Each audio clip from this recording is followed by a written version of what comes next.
Muy buenos días, los saludamos este lunes 4 de agosto con el gusto de hacerlo cada semana a través de la transmisión de su programa Los Fundadores, un espacio a través del cual la Universidad Autónoma de Chihuahua, con motivo de su 60º aniversario, le lleva una serie de entrevistas con los personajes, con hombres y mujeres que han escrito con su trabajo, su tesón diario, a través de la academia, a través de las artes, de la investigación, la vida de nuestra gran universidad.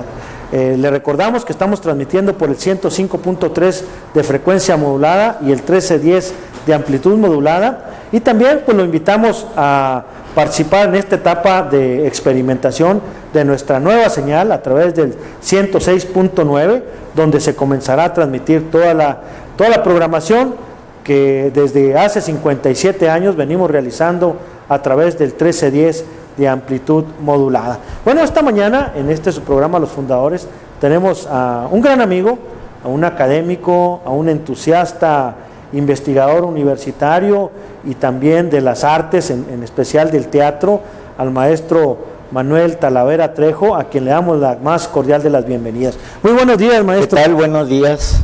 ¿Cómo estás? Gracias por aceptar esta invitación al programa Los Fundadores, al maestro. contrario, gracias por invitarme, por tomarme en cuenta para esta celebración tan importante para nuestra universidad. Maestro, ¿cuántos años en la universidad? No los he contado. Sí, son alrededor de 37, 38 años más o menos. Sin contar mis tiempos de estudiante, ¿verdad? Porque si hablamos de eso, pues fácil pasa de los 40. Toda una vida, maestro, en la institución. Toda una vida en la universidad. Y claro, le debo mucho a mi universidad. ¿Cómo es que Manuel Talavera llega a la universidad? Bueno, cuando yo estaba haciendo la prepa en Delicias, en la 2030, tenía la inquietud de irme a la Ciudad de México, a meterme a la actuación, al medio teatral,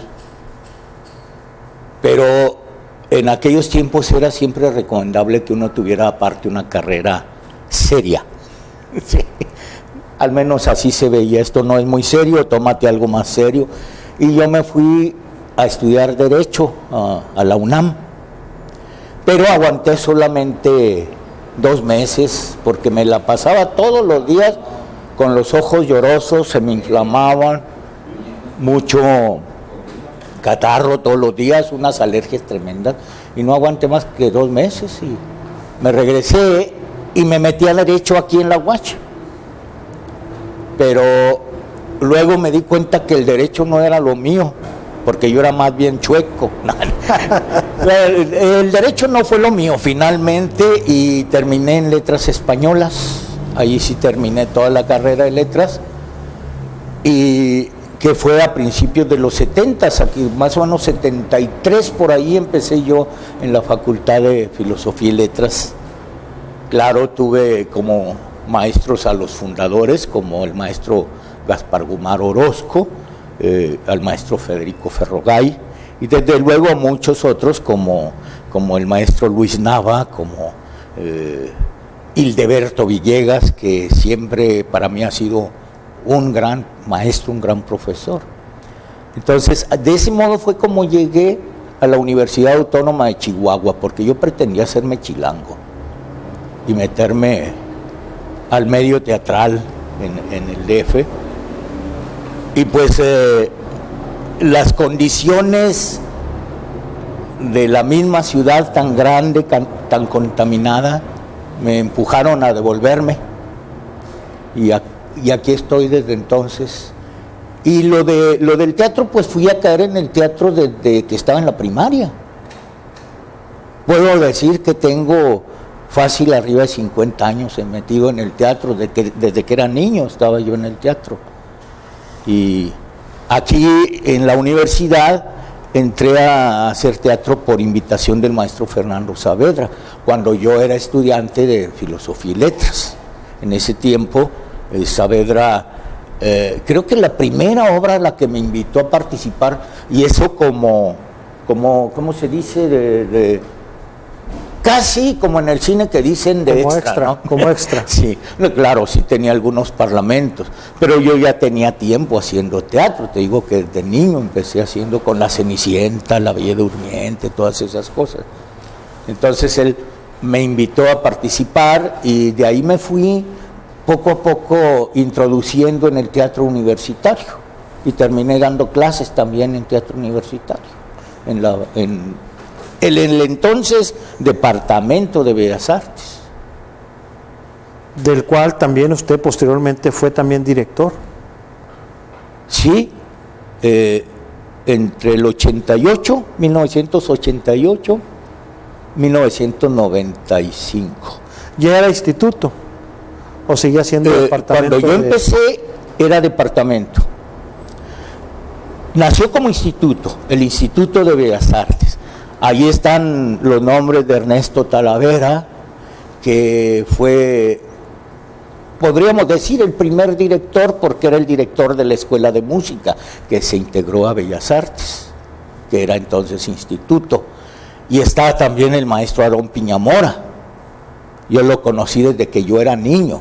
Y seguramente por ahí, jugando en las afueras de Bellas Artes, yo me acuerdo que una vez andaba jugando con un carrito y me topé con un niño que estoy casi seguro que era Sergio Piña Marshall, que era el hijo de Aarón Piñamora, cuando él era director en ese tiempo. Entonces yo iba a Bellas Artes con mi papá para recoger a una tía mía que estudiaba allí en Artes Plásticas. Después de ser el Instituto de Bellas Artes, se convirtió en Departamento de Bellas Artes.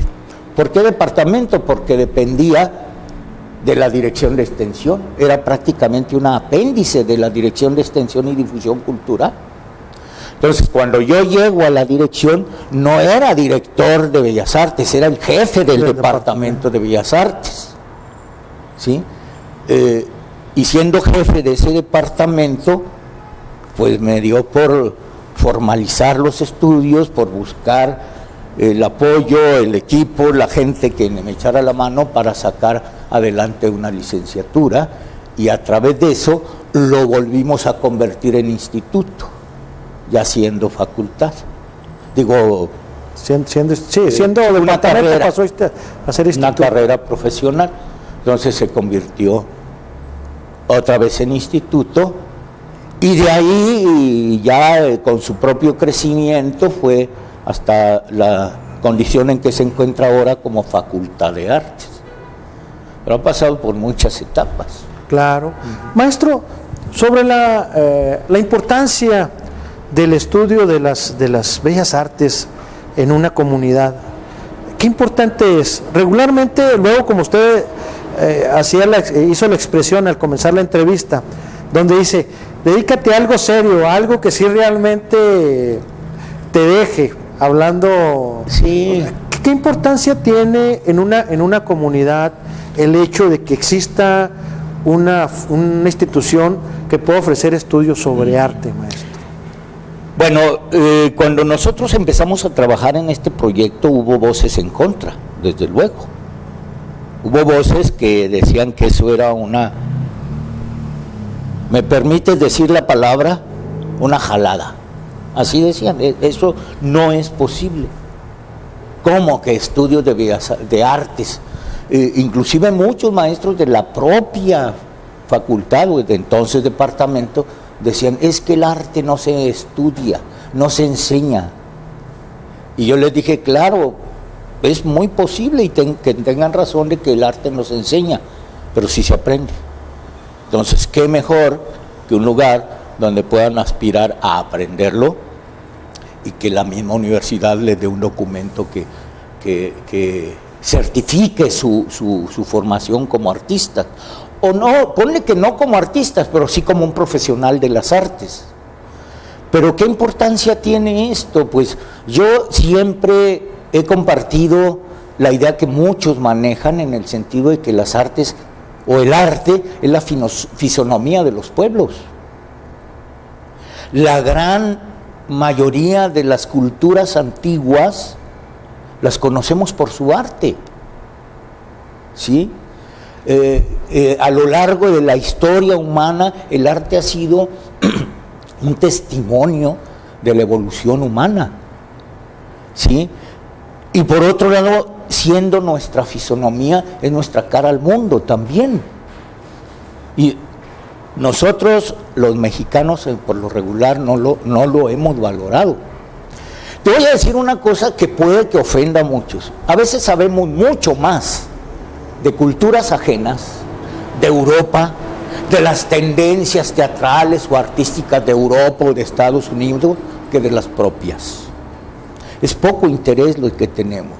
Entonces, volviendo a la importancia que tiene, bueno, es conocernos a nosotros mismos, es una forma de ser y estar en la historia del mundo, ¿sí? Entonces, por otro lado, el arte es también un gran maestro, un formador de individuos.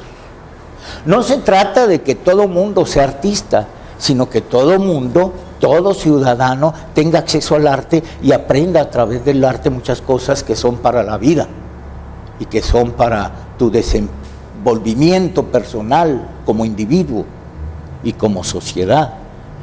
Desgraciadamente no lo valoramos.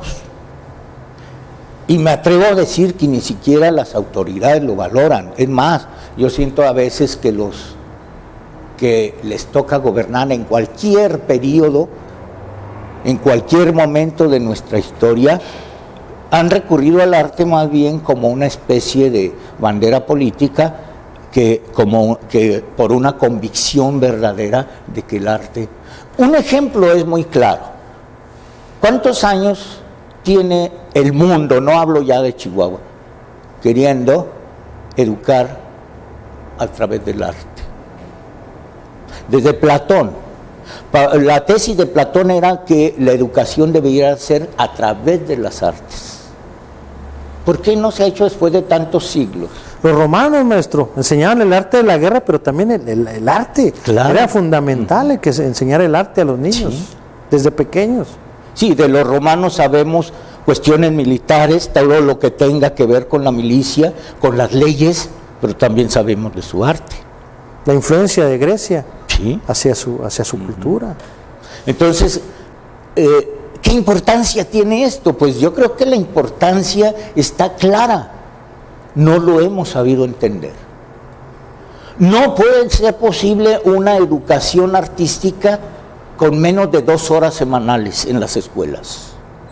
Ni puede ser posible en manos de gente que no está preparada académicamente para ello. Es decir, un profesionista. Claro, he oído, y se lo he oído a señores secretarios de educación, no voy a decir nombres, pero sí para la tranquilidad de los de hoy, no estoy hablando de los que están hoy, sino de los que me tocaron antes. Llegaron a decir, por ejemplo, una niña que fue una egresada de Bellas Artes fue con un título a pedir trabajo en educación, y lo que le dijo la persona que estaba allí, dijo, primero hazla normal y luego después ya vienes a pedir trabajo para educar, sin darse cuenta que el profesionista de las artes es capaz de enseñar.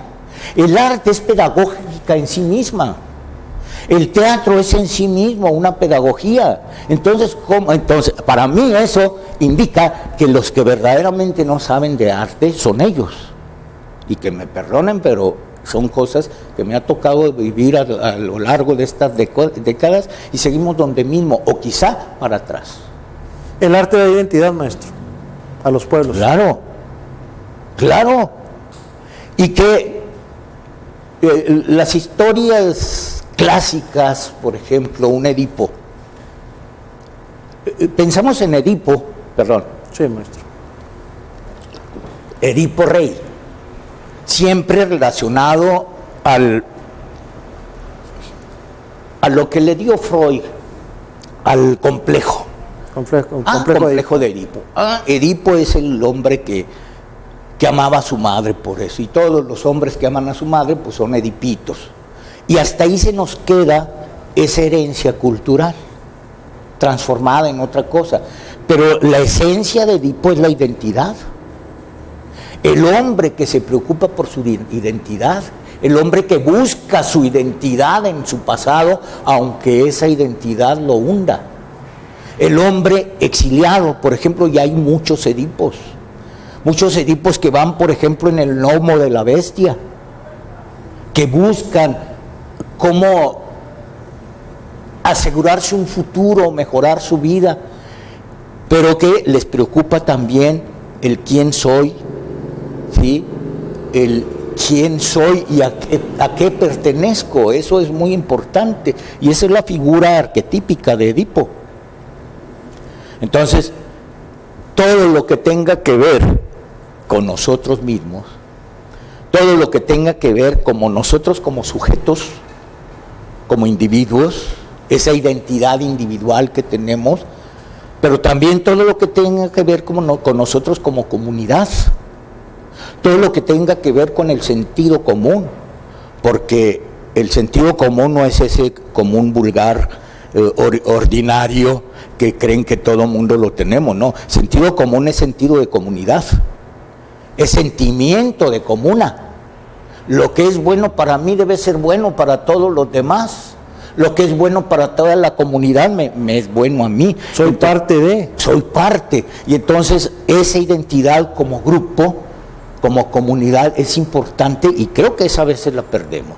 Pero también hay otro tipo de identidad, que es la identidad que tiene que ver con el compromiso, que tiene que ver con la solidaridad, y esa también la perdemos, ¿sí? La sociedad, por ejemplo, no es muy solidaria con los artistas locales. Es dura la sociedad. Sí, es dura, indiferente. Y desconocedora en muchas de las ocasiones. Claro, en el fondo hay eso. Como te decía, a veces saben mucho más de autores, de artistas franceses, españoles, europeos, que de los propios, ¿sí?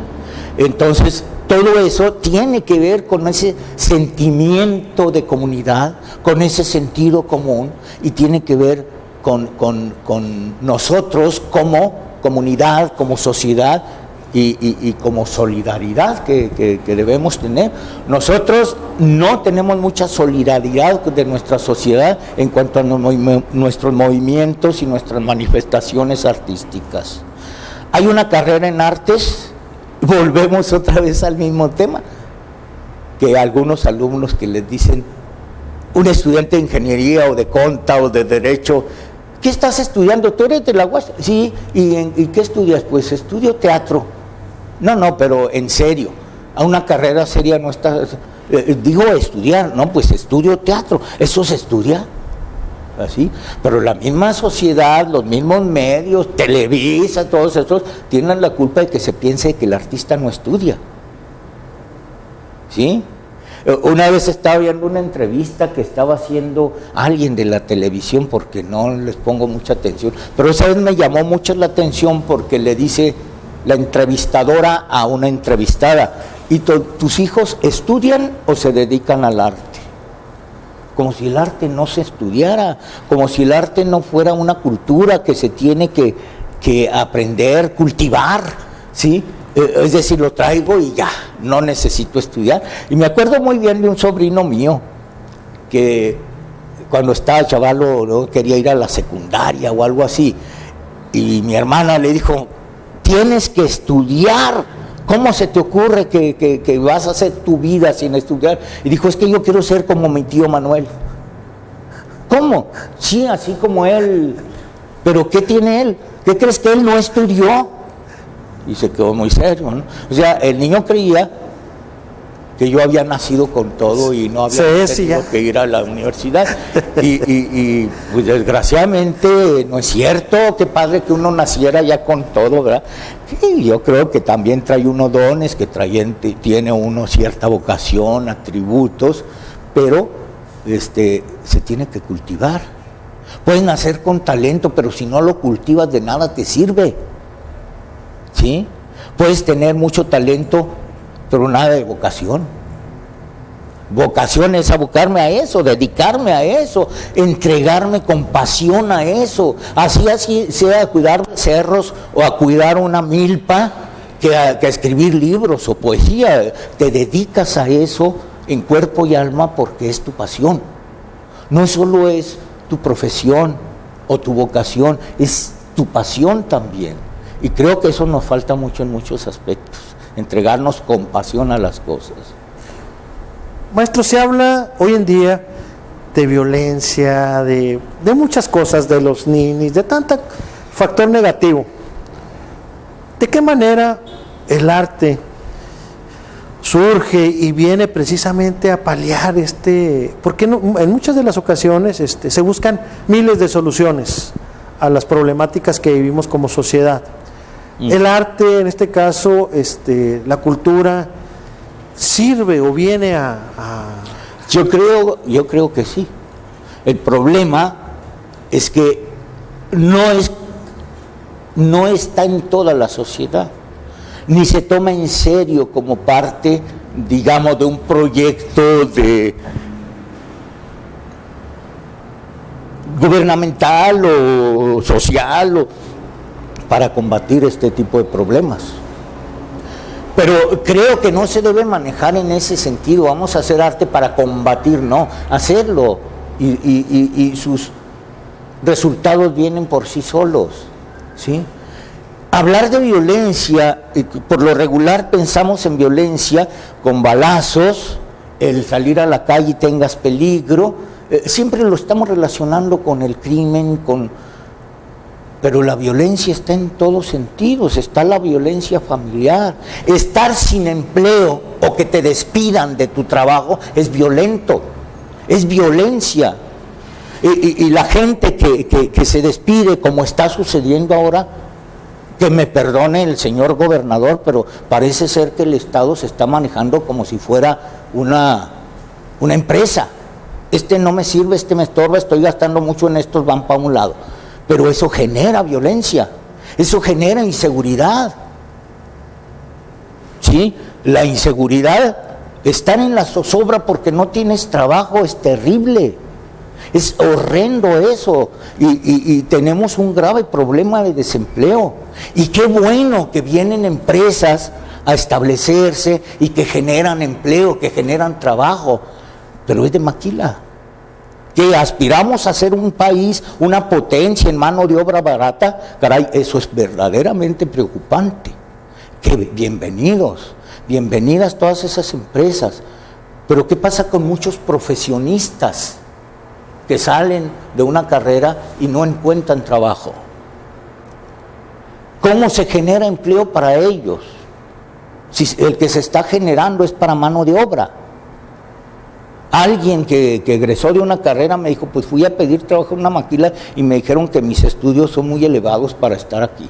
Entonces, aquí aspiramos a un pueblo educado medianamente, son preocupaciones, no es una actitud de ataque o de ¿cómo se diría?, de crear o hablar sin ton ni son contra nuestras autoridades. Es una verdadera preocupación. Es una reflexión, es un ejercicio de reflexión. Sí, ¿a dónde vamos a llegar?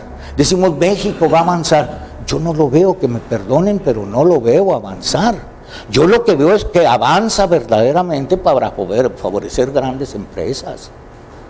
Estamos esperando a ver qué pasa ahora con esa reforma energética, a ver si no vienen todas esas empresas depredadoras. Para mí son depredadoras porque lo único que les interesa es el producto, es la ganancia. ¿Y qué le hace que se frieguen los que viven aquí? Vienen de fuera, no son de aquí, y si dejan todo el ambiente contaminado y todo eso, no les importa. Eso verdaderamente me preocupa y creo que nuestros políticos, nuestros gobernantes deben preocuparse seriamente por eso, y creo que no lo hacen.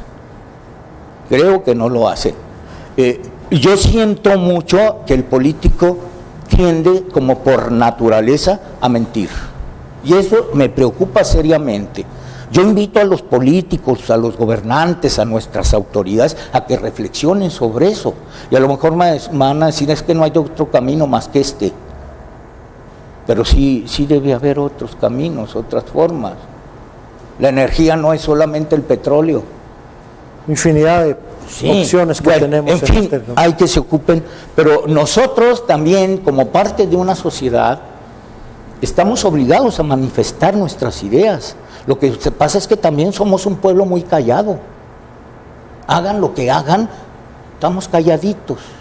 Y hasta que nos llega la lumbre a los aparejos, entonces sí respingamos. Pero yo creo que tenemos que ser una sociedad más reflexiva, más combativa en ese sentido. Y no dejarnos que se haga lo que quieran por sobre quien sea. ¿Sí? Yo siento también que los modelos educativos están tendiendo a eso.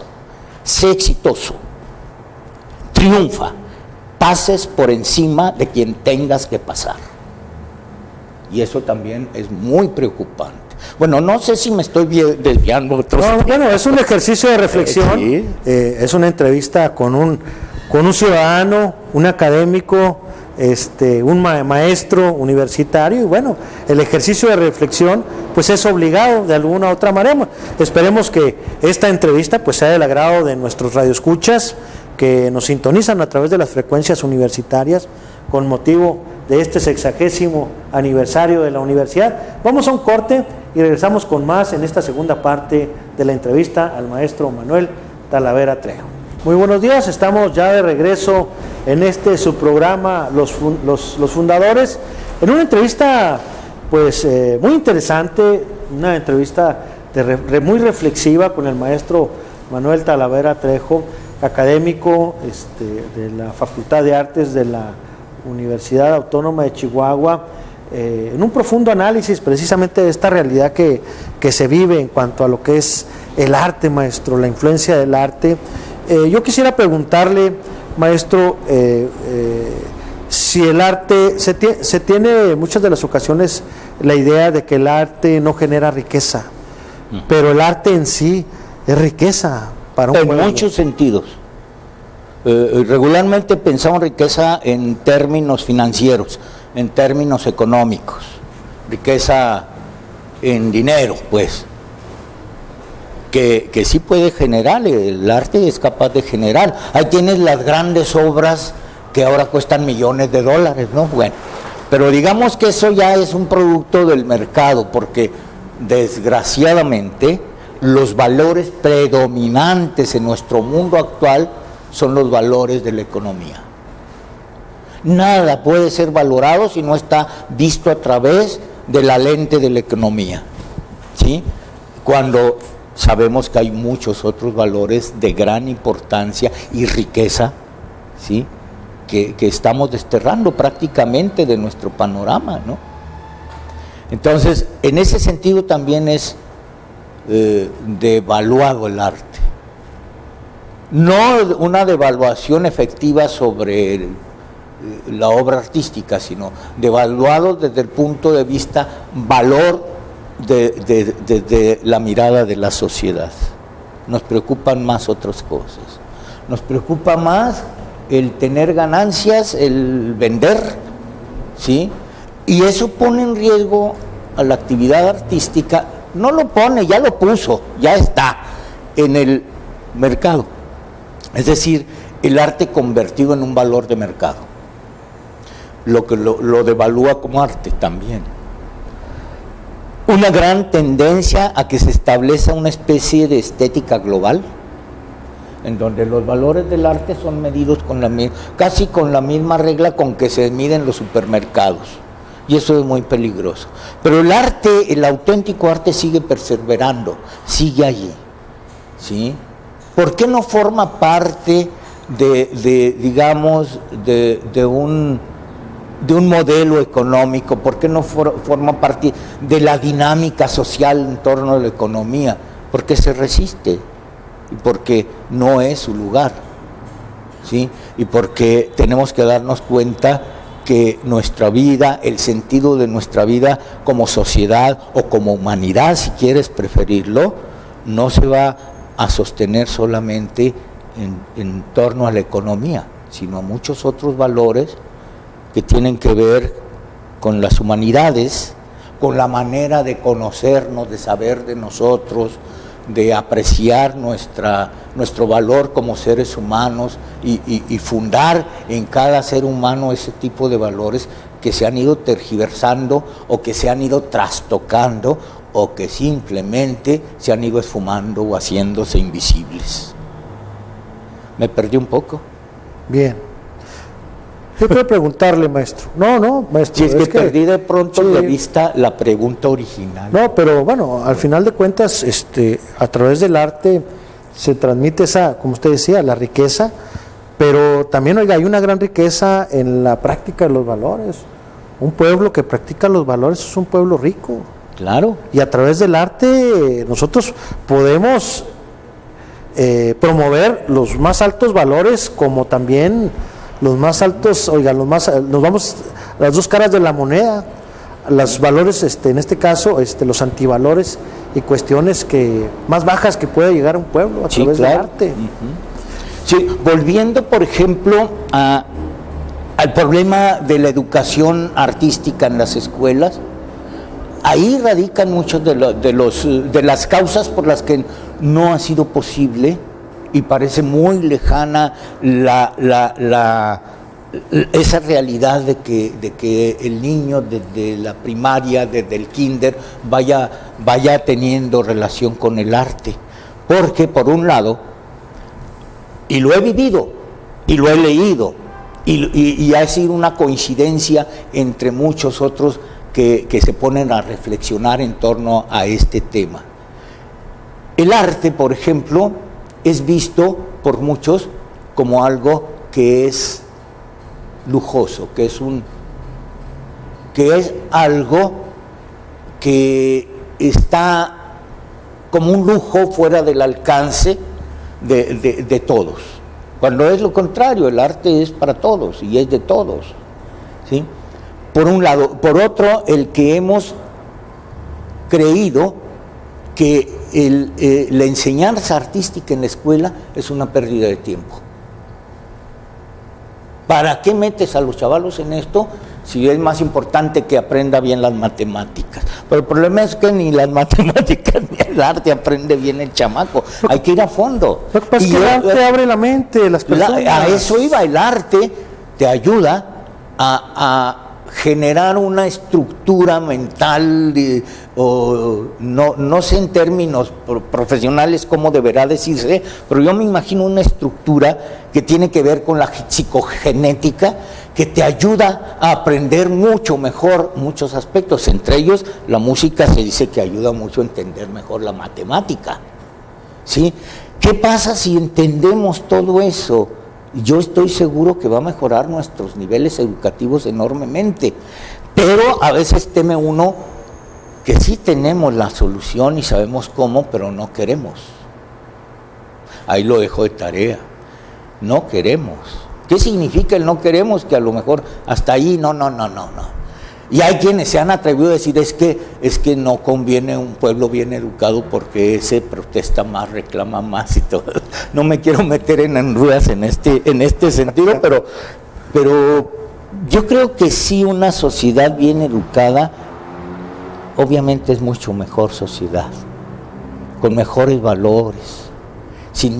No tenemos todos esos riesgos de que caigan en la violencia, de que caigan en la delincuencia, ni pensar mucho menos en los vicios, drogadicción, sí, y todo eso, pues al final de cuentas. Sí, el arte es liberador también en muchos aspectos, o en todos los aspectos de la vida.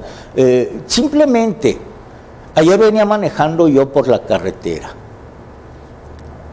y venía mi nieto que tiene 3 años, y le dice a su abuela, ponme este disco. Y era un disco que traía música de Richard Wagner. Y me dijo, oye, ¿no te dormirá? Porque es música clásica. Pero a mí lo que me llamó la atención es que el niño de 3 años quería que pusiéramos eso. Y al rato pidió al John Lennon. Entonces, cuando vengo oyendo esa música, me relajó totalmente.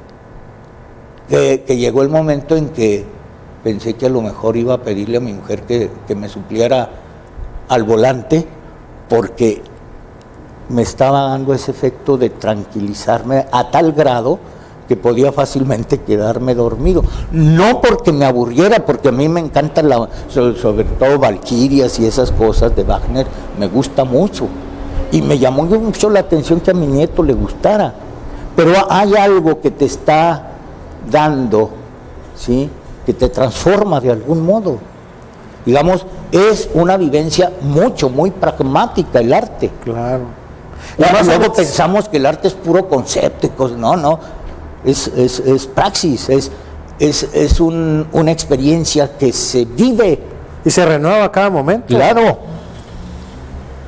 Maestro, quiero preguntarle, la Universidad Autónoma de Chihuahua, cumplimos 60 años. ¿Cuál ha sido la participación precisamente en esa, cuál ha sido la contribución de la universidad a través de estos instrumentos como es la Facultad de Artes, primero instituto, luego departamento, luego instituto y una cuanta facultad, a través de las áreas de extensionismo y difusión de la cultura, a través de este gran recinto que es parte del patrimonio universitario? ¿Cuál ha sido esa participación en el desarrollo de la cultura en Chihuahua por parte de la Universidad Autónoma? Bueno, yo creo que es muy difícil medirla.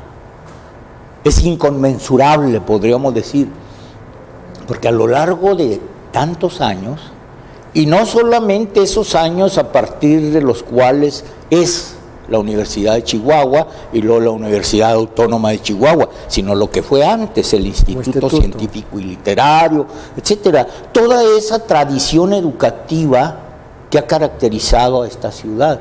Yo siempre he creído que Chihuahua, no solamente como ciudad, sino como estado, gran parte de ella, no tiene una vocación, bueno, la fuerza de su vocación está en que son ciudades de vocación cultural. Yo siento que si a algún modo somos potencia en algo, yo creo que nuestro país es una potencia cultural. ¿Por qué? Por su gran riqueza. La pluralidad cultural que hay en nuestro país, y no hablemos de, ahí está Cuauhtémoc con su Festival de las Tres Culturas. Hay pluralidad cultural y creo que eso es mucho más rico. Pero reoriéntame, porque luego me suelto hablando y pierdo de vista cuál fue la pregunta original. Sí, pero creo que es sobre esa importancia que tiene la universidad. Claro que ha tenido una gran influencia. Para empezar, todo aquello que antes tenías que irte a la Ciudad de México para poder aspirar a tener una profesión. ¿Sí? ¿Y cuánta gente no se ha formado? ¿Cuánto profesionista no ha salido de nuestras aulas? Hay algo que nos preocupa, pero es condición de la actualidad, el hecho de que haya muchos egresados sin trabajo. ¿Sí? Y sobre todo en esas áreas donde una vez Lourdes Díaz sacó un reportaje que a mí, en cierta forma, me incomodó.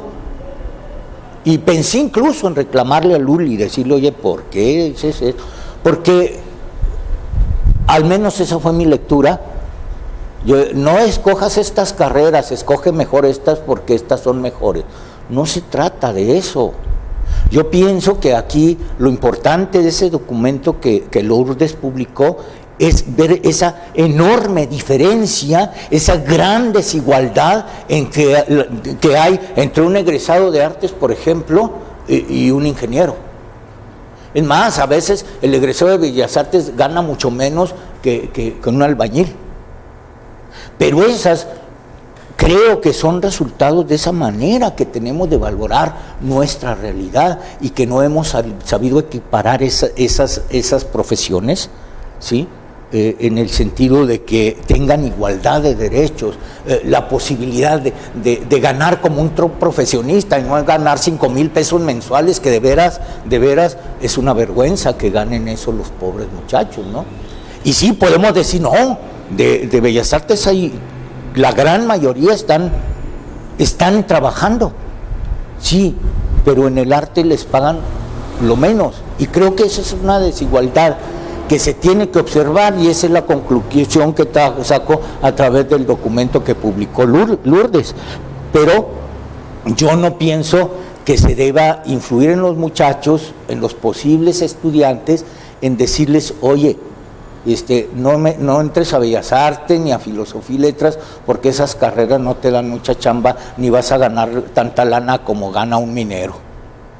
Yo creo que eso no debe hacerse, sino más bien establecer esas grandes diferencias para que reflexionemos y se haga algo. No es justo, no es justo. Nuestro sistema de salarios de veras está terrible. Pero también tenemos grandes diferencias de sueldos. Pero también tenemos gente de las áreas de las artes bien posicionada. Claro. Es eso. ¿Cómo vas a estudiar artes? Te vas a morir de hambre. Traemos esa especie de fijación, ¿cómo se dice cuando es algo ahí? Pero también nosotros hasta nos autoprogramamos, ¿no? O sea, llevamos ese estigma y decimos... Como un estigma. O sea, ya eso... Y hay que liberarnos de todo eso. Ser artista es abrir caminos y es abrir... Sí, o sea, y creo que la universidad ha tenido una gran presencia artística en la comunidad y fuera de ella. La universidad ha aportado mucho en el desarrollo cultural, artístico de nuestra comunidad. Porque si hablamos de cultura, hablamos de todo lo que el hombre hace. La cultura no es solo un producto humano, sino también un generador de lo humano. Es decir, somos productos también de nuestra cultura. Y en ese sentido creo que la universidad ha tenido una presencia súper importante en nuestra comunidad, ¿sí? Ha mantenido tradiciones de difusión cultural, de presentaciones de teatro, ha tenido presencia internacional. Lo internacional de nuestra universidad no es de ahora, es desde que yo recuerdo, por ejemplo, las presentaciones del ballet folclórica en Japón, en Europa. Has tenido una presencia internacional. Los de teatro hemos ido a muchos lugares de Latinoamérica, a Europa, y hemos presentado nuestras obras, hemos participado. Entonces tenemos esa presencia también. Y tenemos, creo que, un reconocimiento en muchos aspectos de nuestra vida cultural. La cultura artística ha sido fuerte en nuestra comunidad, gracias también a la presencia de nuestra universidad. No olvidemos que la universidad, desde que nace como tal, tiene también una preocupación por las letras, por las artes. Ahí está el Instituto de Bellas Artes que viene a la par de la universidad. Entonces, es una de las pocas universidades, creo yo, que se ha preocupado por estos aspectos del mundo, de la sociedad, que requieren, que son necesarios. No se trata de que esta carrera debería desaparecer, como lo dijo una vez un diputado, no quiero decir su nombre, pero dijo: las universidades deberían cerrar todas esas carreras que están produciendo puros desempleados. ¿Por qué no pensamos en buscar una estrategia, una manera de crear y producir fuentes de trabajo para esta gente que está sin trabajo? Oye, es lastimoso que una persona bien preparada, tengo un amigo que estudió en Japón, que estudió en Alemania, está preparadísimo y aquí está dando clases.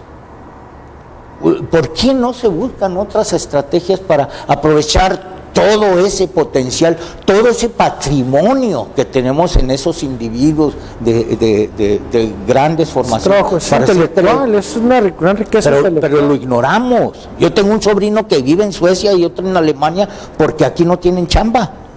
Por su preparación, aquí no es espacio. Entonces, eso volvemos otra vez que México, un país que es una potencia en mano de obra barata.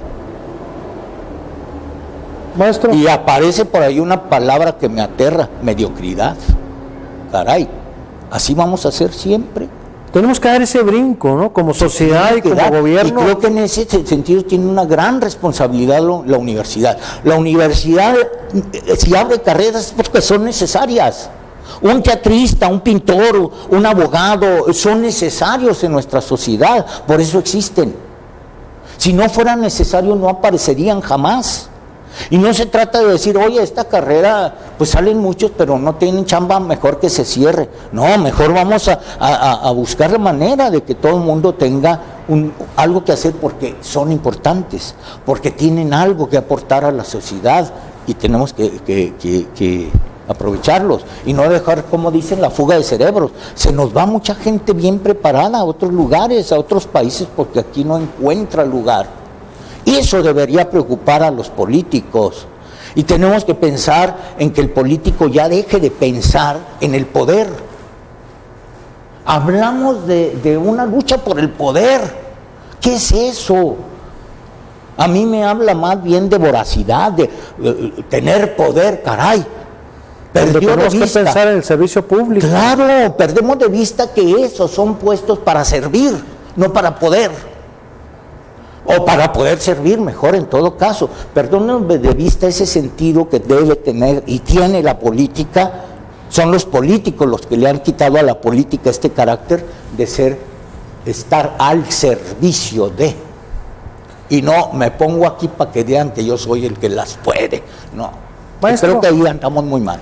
Yo quiero preguntarle, el teatro, a través del teatro se expresan todo ese tipo de sentimientos y ese tipo de... Usted es uno de los grandes promotores del teatro aquí en Chihuahua y es reconocido a nivel nacional por su trayectoria. Ayer precisamente en una entrevista de radio, en un programa de radio que tuvo una participación, salió su nombre como uno de los principales promotores del teatro.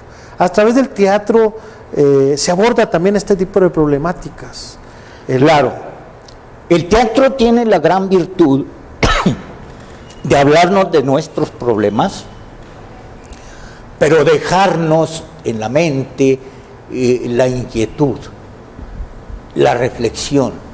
No te dice, mira, el problema es este y la solución es esta.